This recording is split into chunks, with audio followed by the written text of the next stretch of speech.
बिस्मिल्लाहिर्रहमानिर्रहीम अस्सलाम वालेकुम। Welcome to SW Aslan only YouTube channel. कैसे आप सब? मुझे उम्मीद है कि आप सब खैरियत से होंगे। वीडियो स्टार्ट करने से पहले जो स्टूडेंट मेरे चैनल पे नहीं, मेरे चैनल को सब्सक्राइब कर लें ताकि हर आने वाली वीडियो का नोटिफिकेशन आपको मिल सके।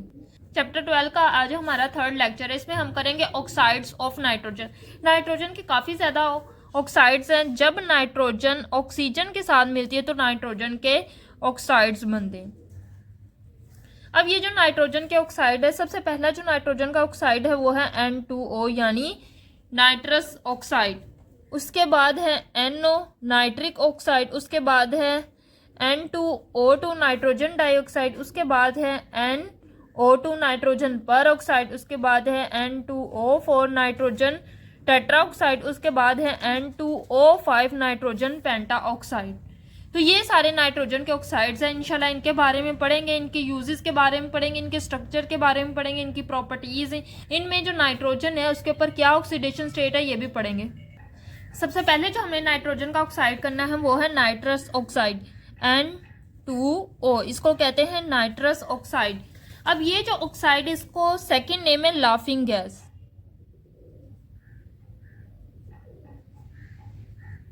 ये आपके चेहरे पे मुस्कुराहट लाने के लिए भी यूज होती है, इसलिए इसको कहते हैं लाफिंग गैस। अब ये जो नाइट्रस ऑक्साइड है ना, इसकी प्रॉपर्टीज क्या है, इसका स्ट्रक्चर क्या है, इसको पढ़ते हैं। सबसे पहले इसका स्ट्रक्चर पढ़ते हैं। तो इसमें क्या है, दो नाइट्रोजन, पहली नाइट्रोजन है। अब नाइट्रोजन जो है ग्रुप 15 से बिलोंग करती है। इसके बैलेंस शेल में होते हैं 5 इलेक्ट्रॉन, 1 2 3 4 5। इसी तरह इस नाइट्रोजन के पास भी है 5 इलेक्ट्रॉन, 1 2 3 4 5। और ऑक्सीजन जो है ग्रुप 16 से बिलोंग करती है। इसके बैलेंस शेल में होते हैं 6 इलेक्ट्रॉन, 1 2 3 4 5 6।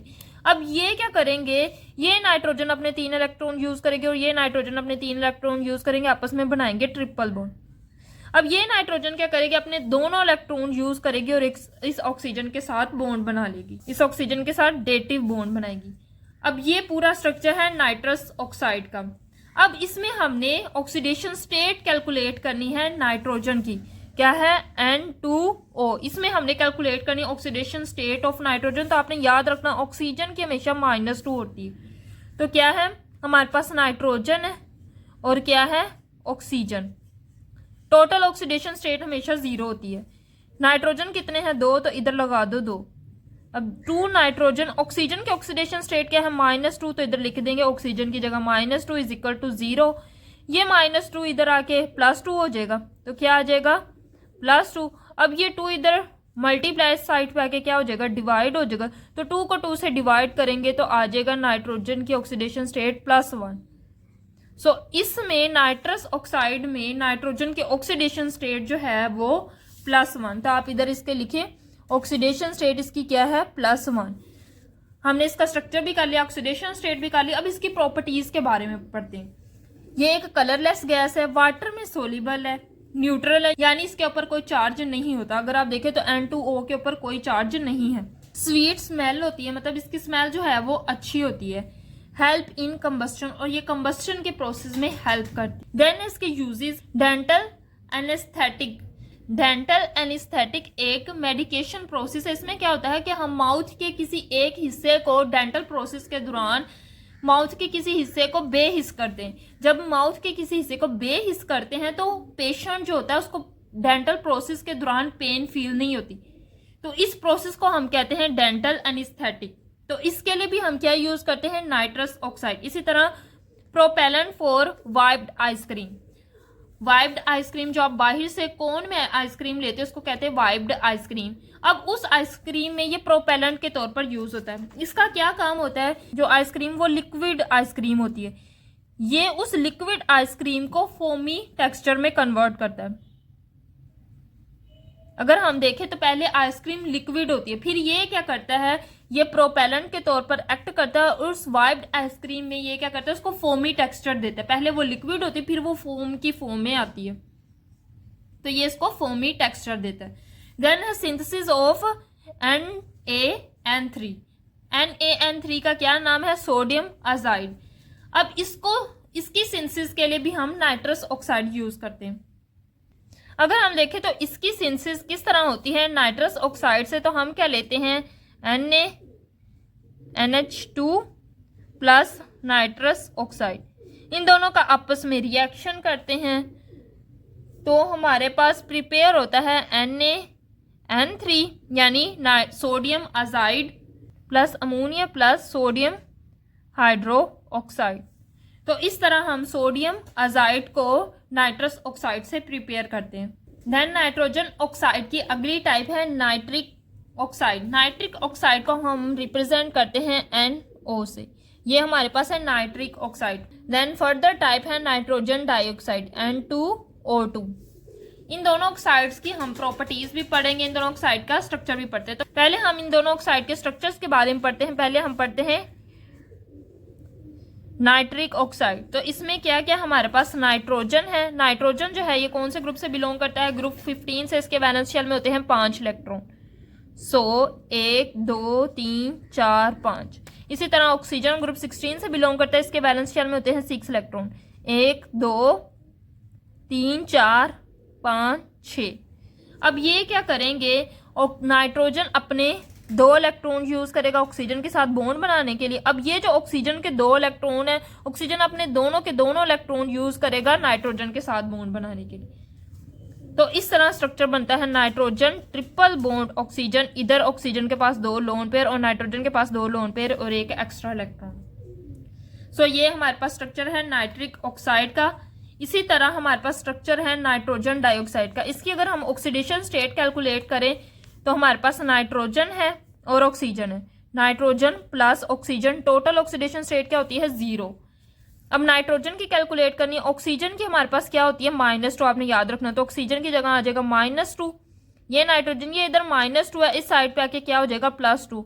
यानी नाइट्रिक ऑक्साइड में नाइट्रोजन के ऑक्सीडेशन स्टेट क्या है +2 और ऑक्सीजन की क्या है -2। -2 +2 कैंसिल आउट, तो ओवरऑल 0 ऑक्सीडेशन स्टेट। इसी तरह अब हम स्ट्रक्चर करते हैं नाइट्रोजन डाइऑक्साइड का। 2 नाइट्रोजन है तो क्या है 2 हमारे पास नाइट्रोजन है। नाइट्रोजन जो है ये ग्रुप 15 से बिलोंग करती है, इसके वैलेंस शेल में है 5 इलेक्ट्रॉन।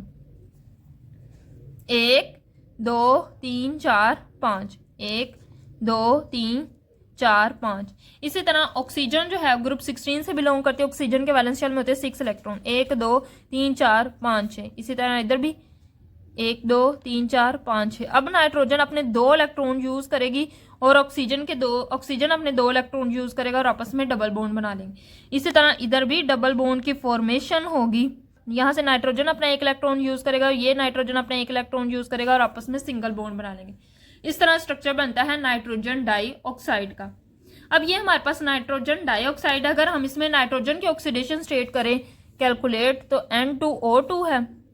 तो नाइट्रोजन हमारे पास नाइट्रोजन और ऑक्सीजन, नाइट्रोजन भी 2 हैं तो ऑक्सीजन भी हमारे पास क्या है 2। दोनों के साथ 2 2 लगा देंगे, टोटल ऑक्सीडेशन स्टेट होनी चाहिए 0। नाइट्रोजन की हमने कैलकुलेट करनी है +2, ऑक्सीजन की हमेशा क्या होती है -2 = 0। ऑक्सीजन की जगह हमने लिख दिया -2, तो ये प्लस माइनस -2 2 = 4 = 0। 2 नाइट्रोजन, ये इधर +4 है, इधर आके क्या हो जाएगा, इधर -4 है, इस साइड पे आके हो जाएगा +4। अब ये 2 इधर मल्टीप्लाई है, इस साइड पे आके क्या हो जाएगा डिवाइड हो जाएगा। तो 4 को हम 2 से डिवाइड करेंगे, 2 1 = 2 2 2 = 4। तो नाइट्रोजन की इधर भी ऑक्सीडेशन स्टेट आएगी +2। सो नाइट्रिक ऑक्साइड में भी नाइट्रोजन की +2 ऑक्सीडेशन स्टेट है और नाइट्रोजन डाइऑक्साइड में भी नाइट्रोजन की +2 ऑक्सीडेशन स्टेट है। अब हम पढ़ लेते हैं प्रॉपर्टीज। तो नाइट्रिक ऑक्साइड ये जो है हमारे पास कलरलेस गैस है, दोनों ही कलरलेस गैस है, दोनों ही स्लाइटली सोल्यूबल है इन वाटर, यानी कंप्लीटली सोल्यूबल नहीं होती। अगर हम इनको वाटर में डिसोल्व करने की कोशिश करें तो स्लाइटली सोल्यूबल है। नाइट्रिक ऑक्साइड पैरामैग्नेटिक है और नाइट्रोजन डाइऑक्साइड डायामैग्नेटिक है। किस तरह, अगर हमने देखो स्ट्रक्चर किया अभी नाइट्रिक ऑक्साइड का, नाइट्रिक ऑक्साइड में एक हमारे पास अनपेयर इलेक्ट्रॉन है और जब भी अनपेयर इलेक्ट्रॉन प्रेजेंट होता है तो मोलिक्यूल जो होता है वो पैरामैग्नेटिक होता है। अब नाइट्रोजन डाइऑक्साइड डायामैग्नेटिक क्यों है, अगर आप देखो तो सारे इसके पास क्या है पेयर में इलेक्ट्रॉन है, कोई भी अनपेयर इलेक्ट्रॉन नहीं है, इसलिए नाइट्रोजन डाइऑक्साइड जो है वो डायामैग्नेटिक है। अनपेयर इलेक्ट्रॉन मौजूद हो यानी एक सिंगल इलेक्ट्रॉन मौजूद हो तो उसको कहते हैं पैरामैग्नेटिक सब्सटेंस। अगर किसी सब्सटेंस में सारे के सारे पेयर में इलेक्ट्रॉन हैं यानी 2 2 की फॉर्म में है तो वो डायामैग्नेटिक सब्सटेंस होगा। देन ये कि ये oxidising as well as reducing agent के तौर पर एक्ट करते हैं। दोनों ही दूसरे कंपाउंड को ऑक्सीडाइज भी कर सकते हैं और रिड्यूस भी कर सकते हैं, दोनों एजेंट के तौर पर एक्ट करते हैं। अब हम कर लेते हैं इनके यूजेस। पहला यूज है बायोकेमिकल मैसेंजर। ये बायोकेमिकल मैसेंजर के तौर पर भी एक्ट करते हैं। लिविंग ऑर्गेनिज्म में ऐसे केमिकल्स जो एक जगह से दूसरी जगह पैगाम लेके जाते हैं उनको कहते हैं बायोकेमिकल मैसेंजर। लिविंग ऑर्गेनिज्म में होते हैं इसलिए इनको कहते हैं बायो, और ये केमिकल्स होते हैं इसलिए इनको कहते हैं बायोकेमिकल। और ये पैगाम को एक जगह से दूसरी जगह लेके जाते हैं तो इनको कहते हैं messenger, biochemical messenger. For example ये लोअरिंग ऑफ ब्लड प्रेशर को लो करने के लिए भी यूज होते हैं। सेकेंड यूज ये है कि ये सिंथेसिस ऑफ नाइट्रोसाइल कार्बोनाइल्स के लिए भी यूज किए जाते हैं। नाइट्रोसाइल कार्बोनाइल्स वो कंपाउंड होते हैं जिनमें मेटल है और उसके साथ हमारे पास कार्बोनाइल्स कंपाउंड भी हो और नाइट्रोसाइल कंपाउंड्स भी हो, यानी NO पॉजिटिव। ऐसे कंपाउंड जिनमें मेटल के साथ जो लिगेंड है वो कार्बोनाइल ग्रुप भी हो और नाइट्रोसाइल ग्रुप भी हो। अगर ये दोनों ग्रुप मौजूद होंगे तो उस कंपाउंड को हम कहते हैं नाइट्रोसाइल कार्बोनाइल्स। ये तो जनरल है ना। अगर मैं आपको एग्जांपल दूं, कोबाल्ट है कोई भी मेटल और उसके साथ हमारे पास नाइट्रोसाइल ग्रुप भी है और कार्बोनाइल ग्रुप भी है, तो ये हमारे पास एग्जाम्पल है नाइट्रोसाइल कार्बोनाइल कंपाउंड्स की। वैसे तो ये आप में का नहीं, आपने बस इतना याद रखना है कि ये सिंथेसिस यानी प्रिपरेशन के लिए यूज किए जाते हैं इन कंपाउंड्स की, नाइट्रिक ऑक्साइड और नाइट्रोजन डाइऑक्साइड। अगर मैं आपको एग्जांपल दूं नाइट्रिक ऑक्साइड किस तरह यूज किया जाता है, तो हम कोई भी कार्बोनाइल कंपाउंड्स ले लेंगे जैसे ये, और इसके साथ है CO8 प्लस। अगर हम ले नाइट्रिक ऑक्साइड NO, दोनों आपस में रिएक्शन देंगे तो हमारे पास बनेगा ये वाला कंपाउंड जो अभी हमने ऊपर पढ़ा है। देन अगले नाइट्रोजन ऑक्साइड है नाइट्रोजन पर ऑक्साइड। नाइट्रोजन पर ऑक्साइड को कहते हैं NO2। इसको नाइट्रोजन डाइऑक्साइड भी कह सकते हैं लेकिन नाइट्रोजन पर ऑक्साइड कहना ज्यादा सही है, नाइट्रोजन पर ऑक्साइड। इसी तरह अगला हमारे पास ऑक्साइड है नाइट्रोजन टेट्रा ऑक्साइड N2O4। इन दोनों के बारे में पढ़ेंगे। अब नाइट्रोजन पर ऑक्साइड जो है उसके स्ट्रक्चर के बारे में पढ़ते हैं और उसके ऑक्सीडेशन स्टेट के बारे में पढ़ते हैं। नाइट्रोजन पर ऑक्साइड, उसमें नाइट्रोजन और 2 ऑक्सीजन है, तो हम क्या करेंगे, दरमियान में नाइट्रोजन है। नाइट्रोजन जो है ये ग्रुप 15 से बिलोंग करता है। इसके वैलेंस शेल में होते हैं 5 इलेक्ट्रॉन, 1 2 3 4 और ये 5 इलेक्ट्रॉन। नाइट्रोजन के 5 इलेक्ट्रॉन पूरे हो गए। इसी तरह ऑक्सीजन जो है ग्रुप 16 से बिलोंग करता है। इसके वैलेंस शेल में होंगे 6 इलेक्ट्रॉन, 1 2 3 4 5 6। इसी तरह इधर भी ऑक्सीजन ग्रुप 16 से बिलोंग करता है। इसके वैलेंस शेल में भी होंगे 6 इलेक्ट्रॉन। सो 2 ऑक्सीजन हो गए, नाइट्रोजन हो गए। अब बॉन्डिंग कैसे होगी, ये नाइट्रोजन अपने दोनों इलेक्ट्रॉन यूज करेगा इस ऑक्सीजन के साथ बॉन्ड बनाने के लिए। सो इसने अपने दोनों इलेक्ट्रॉन यूज किए इस ऑक्सीजन के साथ बॉन्ड बनाने के लिए। अब ये जो नाइट्रोजन अपने 2 इलेक्ट्रॉन यूज करेगा इस ऑक्सीजन के साथ डबल बॉन्ड बनाने के लिए। इस ऑक्सीजन ने भी अपने 2 इलेक्ट्रॉन यूज किए और इस ऑक्सीजन नाइट्रोजन ने भी अपने 2 इलेक्ट्रॉन यूज किए। इस तरह स्ट्रक्चर बनता है नाइट्रोजन पर ऑक्साइड का। अब ये जो नाइट्रोजन पर ऑक्साइड, इसमें नाइट्रोजन की ऑक्सीडेशन स्टेट हमने कैलकुलेट करनी है। तो नाइट्रोजन है और साथ क्या है, ऑक्सीजन। ऑक्सीजन कितने हैं, 2, तो 2 ऑक्सीजन इस तरह लिखेंगे। टोटल ऑक्सीडेशन स्टेट होनी चाहिए 0। तो किस तरह कैलकुलेट करेंगे, नाइट्रोजन प्लस 2। ऑक्सीजन की ऑक्सीडेशन स्टेट क्या होती है, -2, तो -2 लिखेंगे। Nitrogen plus -2 2 4 is equal to 0। इधर -4 है, इस साइड पे आके नाइट्रोजन की क्या हो जाएगा, +4। यानी नाइट्रोजन की ऑक्सीडेशन स्टेट है +4। नाइट्रोजन पर ऑक्साइड में नाइट्रोजन की ऑक्सीडेशन स्टेट क्या है, +4। इसी तरह हम स्ट्रक्चर ड्रॉ करते हैं नाइट्रोजन टेट्रा ऑक्साइड का, N2O4। अब क्या है, हमारे पास 2 नाइट्रोजन है और कितने ऑक्सीजन है, 1 2 3 4 हमारे पास क्या है, ऑक्सीजन। अब जो नाइट्रोजन है ये ग्रुप 15 से बिलोंग करती है। इसके वैलेंस शेल में होते हैं 5 इलेक्ट्रॉन। सो 1 2 3 4 5। इसी तरह इस नाइट्रोजन के भी 5 इलेक्ट्रॉन, 1 2 3 4 5। अब इसी तरह ऑक्सीजन जो है ग्रुप 16 से बिलोंग करते हैं। ऑक्सीजन के वैलेंस शेल में होंगे 6 इलेक्ट्रॉन, 1 2 3 4 5 6। इसी तरह इधर 1 2 3 4 5 6। इसी तरह इधर लगाएं 1 2 3 4 5 6, इधर भी 1 2 3 4 5 6। अब हम क्या करेंगे, आपस में बॉन्डिंग करेंगे। तो ये नाइट्रोजन अपने दोनों इलेक्ट्रॉन यूज करेगा और ऑक्सीजन के साथ बॉन्ड बनाएगा। इसने अपने दोनों इलेक्ट्रॉन, नाइट्रोजन ने ये बॉन्ड बनाने के लिए अपने दोनों इलेक्ट्रॉन यूज किए। इसी तरह इधर ऑक्सीजन अपने 2 इलेक्ट्रॉन यूज करेगा और नाइट्रोजन अपने 2 इलेक्ट्रॉन यूज करेगा, आपस में डबल बॉन्ड बनाएंगे। इसी तरह यहाँ नाइट्रोजन अपने दोनों इलेक्ट्रॉन यूज करेगा इस ऑक्सीजन के साथ बॉन्ड बनाने के लिए। इसी तरह क्या होगा, ये नाइट्रोजन और ये नाइट्रोजन अपना 1 इलेक्ट्रॉन यूज करेंगे और आपस में बॉन्ड बनाएंगे। इसी तरह ये नाइट्रोजन अपने 2 इलेक्ट्रॉन यूज करेगा और ये ऑक्सीजन अपने 2 इलेक्ट्रॉन यूज करेगा और आपस में डबल बॉन्ड की फॉर्मेशन होगी। इस तरह स्ट्रक्चर बनता है नाइट्रोजन टेट्रा ऑक्साइड का। अब अगर हम ऑक्सीडेशन स्टेट कैलकुलेट करें तो N2O4 है, नाइट्रोजन है 2 और ऑक्सीजन कितने हैं 4। टोटल ऑक्सीडेशन स्टेट है 0। 2 नाइट्रोजन प्लस 4 ऑक्सीजन की ऑक्सीडेशन स्टेट क्या होती है -2, तो -2 लिखा ऑक्सीजन की जगह, 0 आ जाएगा। 2 नाइट्रोजन, ये प्लस माइनस माइनस 4 2 जा 8 हो जाएगा, इज इक्वल टू 0। 2 एंड इधर ही रहने दें, इधर -8 है, इस साइड पे आके आ जाएगा +8। अब ये जो नाइट्रोजन है इसके साथ 2 मल्टीप्लाई हो रहा है, इस साइड पे आके 2 क्या हो जाएगा, डिवाइड हो जाएगा। तो 2 1 जा 2, 2 4 जा 8, तो नाइट्रोजन की ऑक्सीडेशन स्टेट आई +4। यानी नाइट्रोजन टेट्रा ऑक्साइड में भी नाइट्रोजन की ऑक्सीडेशन स्टेट क्या है, +4। अब हमने नाइट्रोजन परऑक्साइड का स्ट्रक्चर भी कर लिया और नाइट्रोजन टेट्रा ऑक्साइड का भी स्ट्रक्चर कर लिया। अब इनकी प्रॉपर्टीज के बारे में और यूजेस के बारे में पढ़ते हैं। पहले हम प्रॉपर्टीज के बारे में पढ़ते हैं।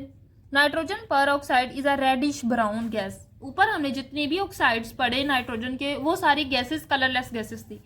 तो ये जो गैसेस है नाइट्रोजन परऑक्साइड, ये रेडिश, इसका होता है रेडिश ब्राउन कलर। ये पैरामैग्नेटिक होती है।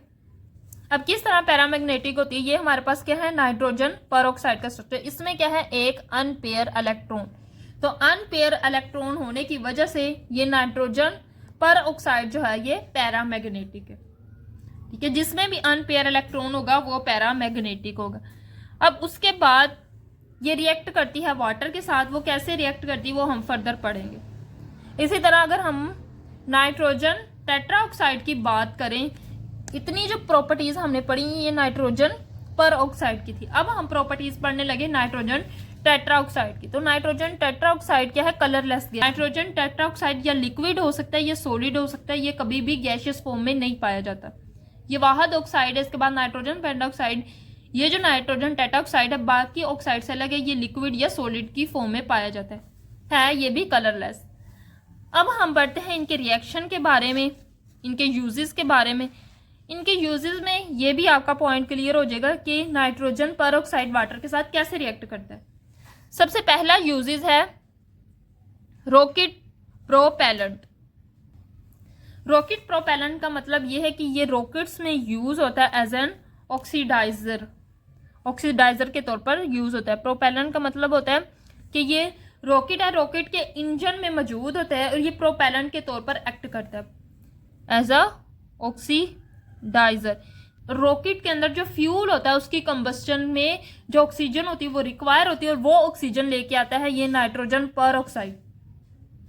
ये क्या करता है, जो इंजन है रॉकेट का उसमें जो फ्यूल पड़ा है उसकी कंबस्टन के लिए ये ऑक्सीजन लेके आता है।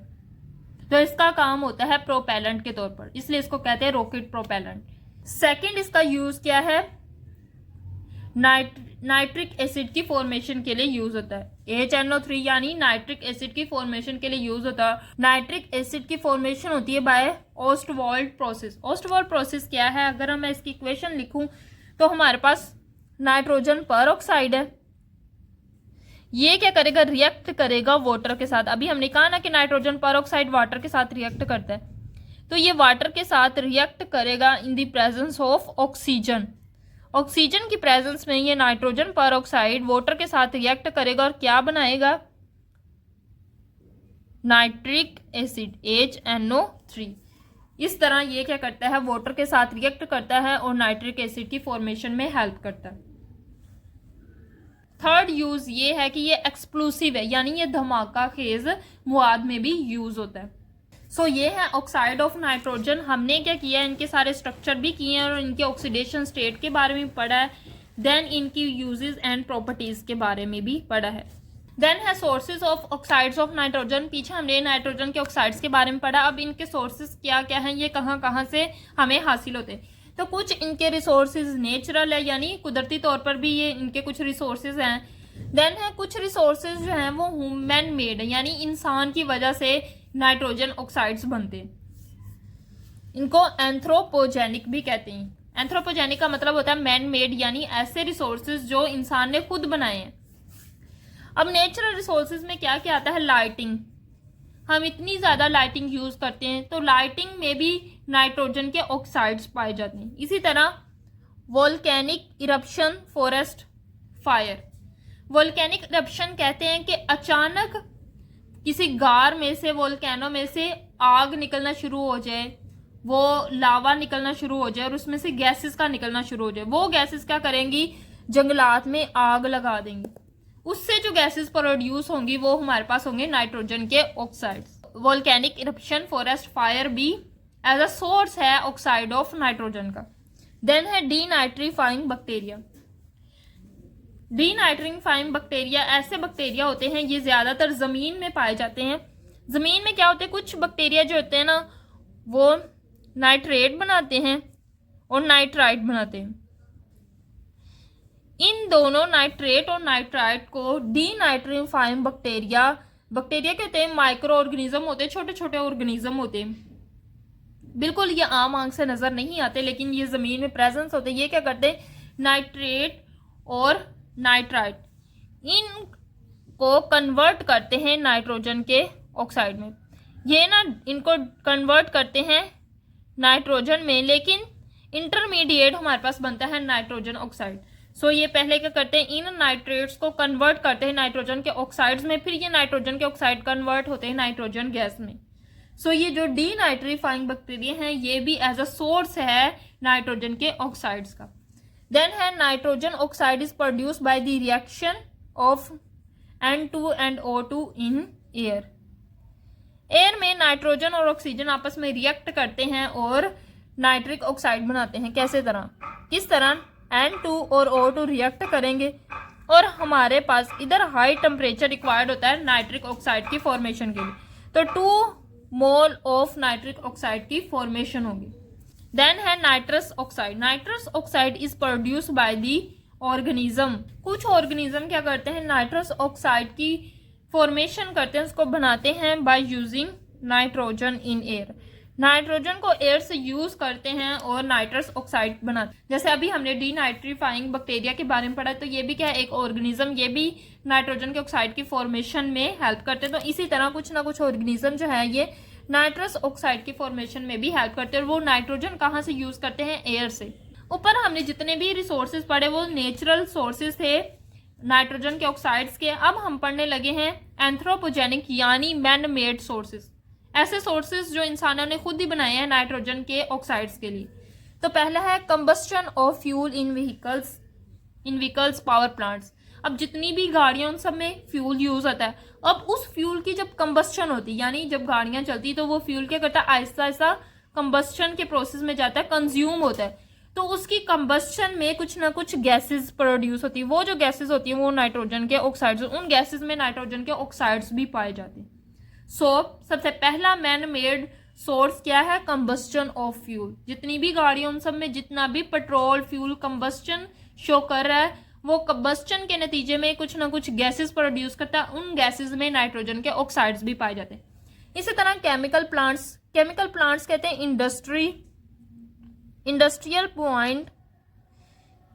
इंडस्ट्रियल पॉइंट्स में बहुत से केमिकल रिएक्शन हो रहे होते हैं।